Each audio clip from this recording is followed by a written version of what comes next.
Bom dia, gente. Vamos para mais uma aula de história, né? Só que essa aula é online, tá? Nós iremos trabalhar a ditadura militar, né? Ou seja, nós iremos concluir o assunto que a gente já começou, já debatemos nas aulas online, tá? Então, agora nós iremos trabalhar os últimos presidentes que falta para a gente fechar o período da ditadura militar no Brasil, né? 21 anos de ditadura, de 1964 a 1985. Foi o período da ditadura no Brasil. Bora lá. Sim, então os presidentes que faltam tá também no livro de vocês, certo? A gente trabalhou, nós trabalhamos Castelo Branco, Costa e Silva, né? E agora, hoje eu irei trabalhar com vocês o governo de Garrastazu Médici, de Geisel e de João Batista Figueiredo. Esses foram os presidentes, né? Foram 5 presidentes durante a ditadura militar, só que eu irei trabalhar agora os 3, porque são os restantes que faltam, tá? Então vamos para o governo de Garrastazu Médici, tá? Vocês grifem aí no livro de vocês, Médici. O governo de Médici vai de 1969, né, a 1974, tá? Ou seja, Emiliano Garrastazu Médici foi o presidente da República Brasileira, presidente militar durante a ditadura. Seu mandato, né, vai de 69 a 74. Médici é considerado, né, pelos historiadores como o mais repressivo, tá? O mais repressivo e violento regime militar brasileiro. Ou seja, o seu governo, né, que eu falei para vocês, que esse governo, ele era conhecido como presidente linha dura, certo? Então ele era dos presidentes conhecido como linha dura, porque foi um período de repressão, né? Foi um período muito violento, tá? As principais características do governo de Médici foi forte, tá? Forte censura aos órgãos de empresa. Existia sim a censura, mas agora foi uma forte censura. Combate com repressão aos movimentos populares da esquerda. Se tivesse movimento, eles banalizavam, né? Eu até expliquei para vocês que os líderes eram torturados, né? Os movimentos estudantis, sindicatos foram os principais alvos no governo de Médici, ou seja, eles sofreram represárias, tá? O movimento estudantil, o movimento de sindicato, porque os sindicatos estavam lutando pelo direito do trabalhador, mas eles sofreram represárias. O combate a guerrilhas urbanas e rural, inclusive com método de tortura, né? Então eles faziam combate. O crescimento acelerado da economia, houve um crescimento, isso é uma característica do governo dele, tá? Um crescimento acelerado na economia, com o chamado milagre econômico, tá? O milagre econômico foi implantado por Delfim Neto, que era um ministro da economia no governo de Médici, né? Nesse período também houve o auge, porque o Brasil foi campeão na Copa de 70, foi durante a ditadura militar no Brasil. Olha, o que marca o governo dele, é muito enfatizado, é o milagre econômico, não esquece, tá? Milagre econômico. Quem criou foi Delfim Neto, ministro da Economia. Também teve, o Brasil foi campeão na Copa de 70, tem até uma frase, ame o país ou deixe. Isso foi uma frase dele, tá? Se você ama o seu país, você vai ficar, vai lutar pela sua pátria, você ama. Se você não ama, saia do país. Era isso que ele dizia, né? Houve um grande desenvolvimento da indústria brasileira no governo dele. O aumento da entrada de empresas nacionais no Brasil, das empresas multinacionais aqui no Brasil, o investimento de grandes obras públicas, principalmente na infraestrutura, o estímulo ao patriotismo, principalmente do aumento de gasto de propagandas oficiais. Começaram a fazer várias propagandas oficiais. E outra, como eu falei, o patriotismo que ele disse, ame o país ou deixe-o, né? Porque se você é patriota, se você ama a sua nação, você fica na sua nação, você luta, você obedece os princípios e normas, né, da época. Né, a criação de empresas estatais como, olha, foi criado as empresas estatais como a Telebrás, a Infraero, tá? A Infraero, que é a empresa aérea, tá certo? Foi criada no governo de Médici. E a Infraero foi o grande desenvolvimento durante o governo dele, foi o auge também, tá? Médici fazia parte do partido político Arena, na Aliança Renovadora Nacional, foi um partido governamentista durante o regime militar brasileiro. Médici serviu ao exército, né, brasileiro entre 1927 a 69. Ele chegou até a graduação máxima do exército, ele foi general, tanto é que é General Garrastazu Médici, tá? Isso são características do governo de Médici, deu para entender aí, né? Agora vamos para o governo, tá? Cadê? De Geisel, tá certo? Nós vamos agora para o governo de Geisel, conhecido como governo de o general Garrastazu, não, o governo de Geisel. Eu estava falando já em Médici, né? Garrastazu Médici, gente, é uma zoadazinha chata, né? Mas é avenida, fazer o quê? O governo de Ernesto Geisel, as principais características do governo dele, tá? Ele ocupou o cargo, né? O período dele vai 74 a 79, tá? 1974 a 1979 é o governo de Geisel, tá? Ele foi o quarto presidente militar do Brasil. Ele foi eleito, tá? E ocupou o cargo no dia 15 de março, ele não foi eleito. Lembrando que os militares dizem que ele foi eleito. Ele foi uma junta militar que escolhia. Não, eleição é quando o povo não poderia escolher não, tá? Então, por isso que há uma certa, assim, eles falam, não, porque os militares, eles foram eleitos por uma junta militar, não pelo povo, certo?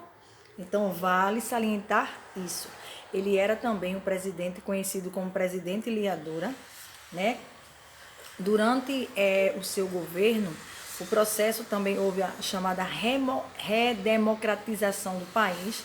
No âmbito econômico, o governo marcou a redução de um crescimento, tá? Houve uma redução do crescimento, porque houve um crescimento econômico muito grande no país com o governo, né, de Médici, com o milagre econômico de Delfim Neto. Beleza. Só que aqui no governo de Geisel há uma queda desse crescimento econômico, né, do chamado milagre econômico. O chamado milagre econômico e o ato institucional foram extintos. Foi extinto, foi tirado o ato institucional. Esse ato institucional, a gente sabe que era o ato, né, que perseguia os políticos, caçava mandato, direito aos habeas corpus, a pessoa, quem morria não tinha laudo, certo? Não saía laudo dizendo qual foi a causa da morte. Isso foi um dos atos mais severos durante a ditadura militar, foi o ato AI-5, ok? Bora lá. Para manter a economia aquecida, ele criou um plano que foi o segundo Plano Nacional de Desenvolvimento. Qual foi o plano dele?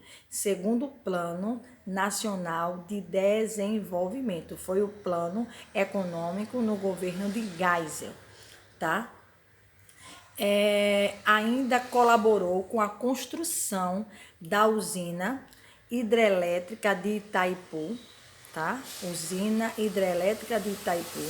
Durante seu governo, Guanabara foi anexada ao Rio de Janeiro e o estado do Mato Grosso foi dividido em Mato Grosso do Sul. Nas áreas de transporte, houve uma inauguração nas linhas de metrô, nas cidades de São Paulo a Rio de Janeiro, né? Estreitou laços com a China, com a Alemanha, realizou acordos nucleares, né? Isso tudo foi durante o governo de Geisel. E no dia 25, tá, de outubro de 1975, o jornalista Vladimir Rozhev foi assassinado na sede e a Operação de Informação do Código de Operação de Defesa Internacional. Tá certo? Isso ocorreu também durante o governo dele, um assassinato do jornalista, né? Isso foi o governo de Geisel, as características e a contribuição do governo de Geisel durante a ditadura militar. Vamos agora para o último presidente da República Militar, que foi João Batista Figueiredo. João Batista Figueiredo foi caracterizado, tá, pelo processo de abertura lenta e gradual da política, porque no governo dele, né, houve a abertura dos partidos políticos, certo? Ele foi assim se maleando, porque havia uma repressão, né? Não se podia, o governo era muito fechado, então aqui não, aqui já começa a ser um governo mais maleável, tanto é que no governo dele vai ter as chamadas diretas já, que eu vou falar daqui a pouco, né? Bora lá. Isto quer dizer que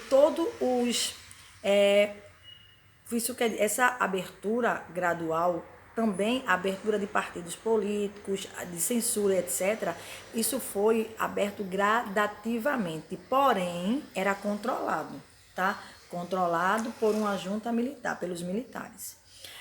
A abertura política esteve presente nos principais compromissos do governo dele, que era durante a graduação, ele promulgou a anistia, a lei da anistia. A lei da anistia, aprovada no dia 24 de agosto de 79, foi, né, os políticos que foram perseguidos, eles poderiam voltar para o país, tá certo? E eles podiam voltar para o país, podia ter seus empregos, né? Poderia, né, ter empregos, etc. Isso foi a anistia, a lei da anistia. Isso foi até, né, porque quando muitos políticos foram caçados mandato, muitos políticos foram perseguidos, porque se tinha aquela questão que dizia que era a oposição. Se você der oposição, aí eles mandavam prender, eles mandavam, né? Aí muitos fugiam. Então, eles poderiam voltar para o país e eles poderiam ser empregados novamente. O processo de democratização passou ainda pela grande pluralidade. Até então, o Brasil vivia o bipartidarismo, que eram dois partidos políticos, né? Quais eram esses partidos políticos? A Arena e o MDB, Aliança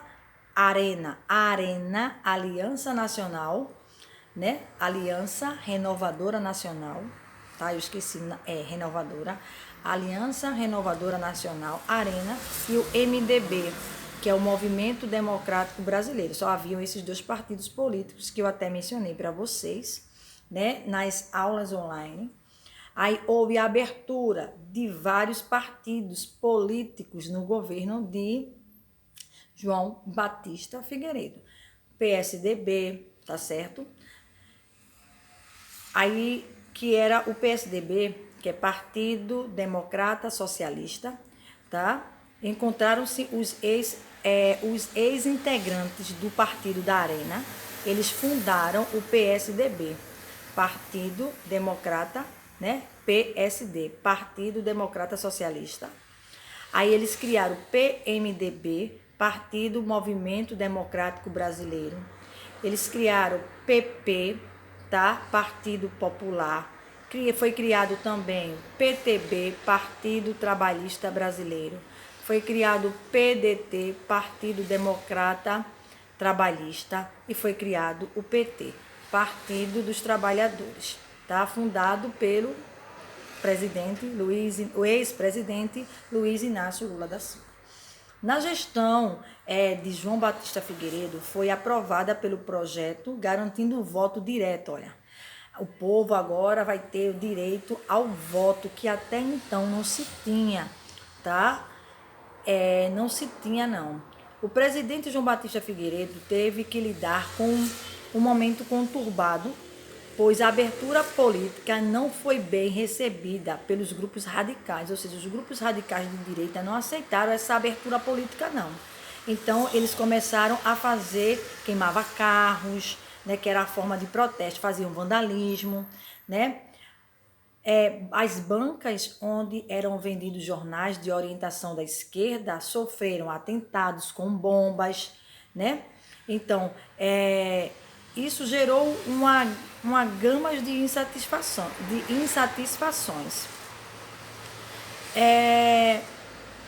Bora lá. No ano seguinte, os militares levaram uma bomba para explodir, tá certo? Né? Explodir, tá?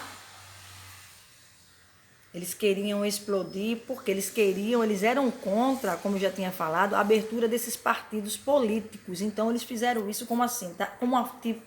Uma forma de protesto. Que protesto é esse, né? Então se tinha esse pensamento, tá? De fazer protesto, de queimar carros, de jogar bomba. Por quê? Porque houve o quê? Abertura desses partidos políticos.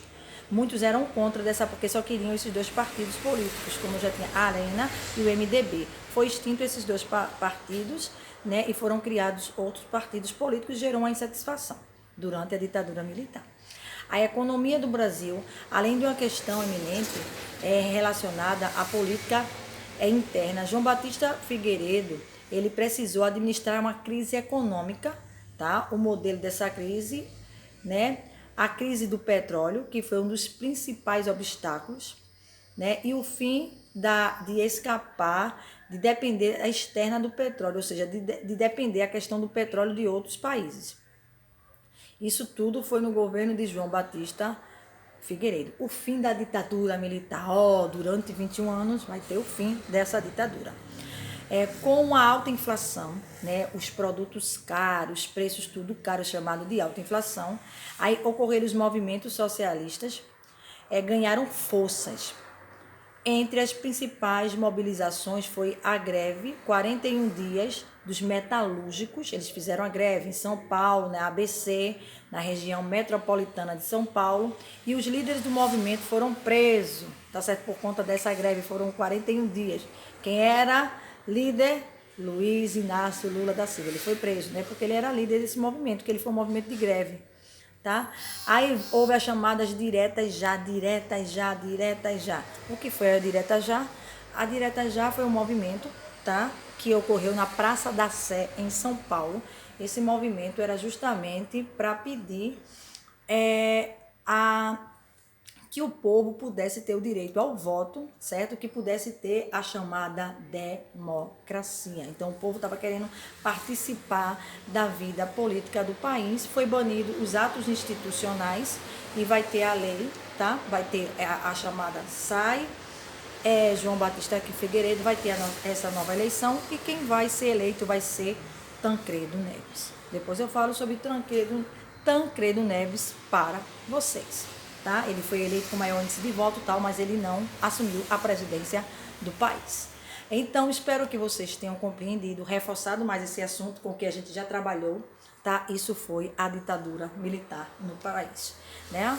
Ok? Então, até a aula online. Sigam as orientações, tá? Fazer uma síntese de cada tópico desse que eu abordei. Vai estar lá na plataforma, vocês fazem, deixando no caderninho anotadinho. Na próxima aula a gente faz uma atividade para fechar esse assunto, ok? Fiquem todos com Deus e até na aula online. Tchau!